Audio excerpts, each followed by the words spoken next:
Corona virus के इस दौर में जब लॉकडाउन का 5वां चरण हो तो पूरा देश इसी बात को लेकर चिंतित है कि सरकार स्कूल और कॉलेज कब खोलेगी, जिसे देश की सरकार के लिए बेहद ही चुनौतीपूर्ण माना गया है। नमस्कार, मैं अंकित तिवारी, बी अवेयर हिंदुस्तान देख रहे हैं आप। देश का भविष्य अभी तय नहीं हुआ है, पर वर्तमान में दिनचर्या लगभग ढलने पर आने के रास्ते खुल गए हैं। बच्चे और युवा, जिन्हें देश का भविष्य कहा जाता है, कोरोना काल में इनके स्कूल और कॉलेज खुल जाने का सिलसिला और तौर तरीका अभी तय होना बाकी है। वैसे तो स्कूल का यह समय गर्मियों की छुट्टियों का होता है। इस बीच सब कुछ खुल जाने का फैसला होने से कोरोना काल के खतरे के बीच में ज़िंदगी पटरी पर लौट आएगी।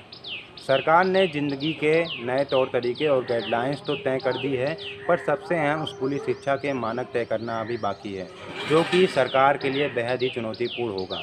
देश के महंगे और संसाधन प्रधान स्कूल तो कठिन से कठिन गाइडलाइंस का पालन कराने में सक्षम हो सकते हैं, लेकिन गरीब बच्चों के स्कूल के लिए सोशल डिस्टेंसिंग का पालन कराना बेहद ही चुनौतीपूर्ण होगा। ग्रामीण प्रधान भारत के करोड़ों गरीब बच्चों की शिक्षा सरकारी स्कूलों पर निर्भर है।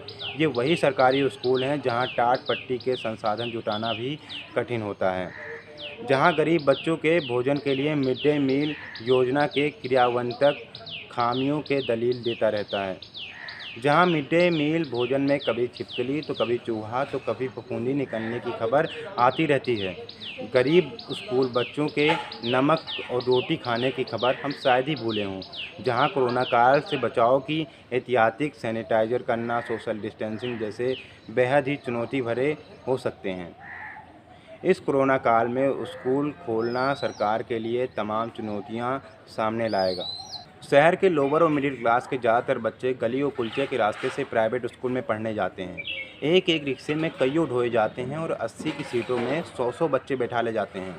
ऐसे में स्कूल तो कम फीस लेता है, इसीलिए इनके अभिभावक भी इसी स्कूल में इनका एडमिशन करवा देते हैं, क्योंकि उनके पास में ज़्यादा पैसे नहीं होते हैं, इसीलिए इसी स्कूल में एडमिशन करवा देते हैं। और स्कूल में अनुशासन और संसाधन की कमी इसलिए होती है क्योंकि स्कूल की आर्थिक मजबूरी होती है। ऐसे में अंदाज़ा लगाया जा सकता है कि शैक्षिक संस्थानों के मानकों की गाइडलाइंस तैयार कर पाना और इसका पालन करवाने में सरकार के लिए कितनी कठिनाइयाँ होंगी।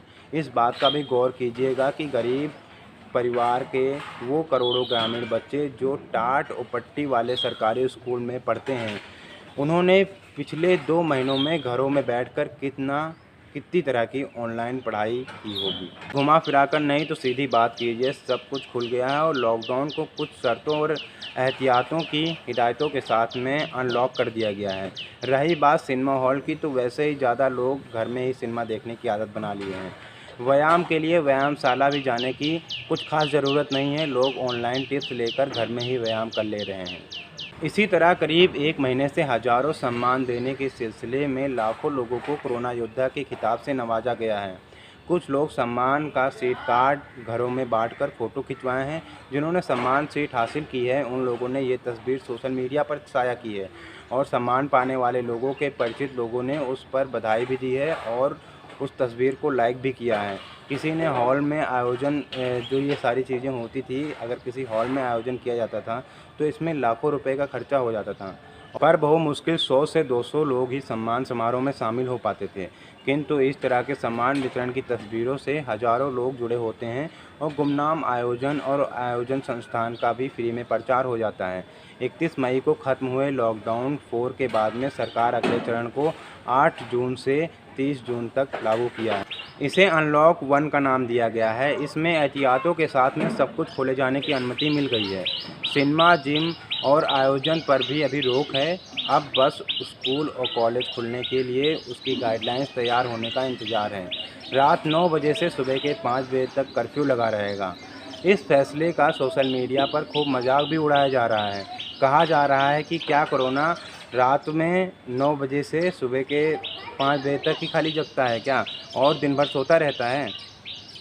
ऐसे ही वीडियो को देखने के लिए हमारे चैनल को सब्सक्राइब करें और ज़्यादा से ज़्यादा शेयर करें। जय हिंद, जय भारत।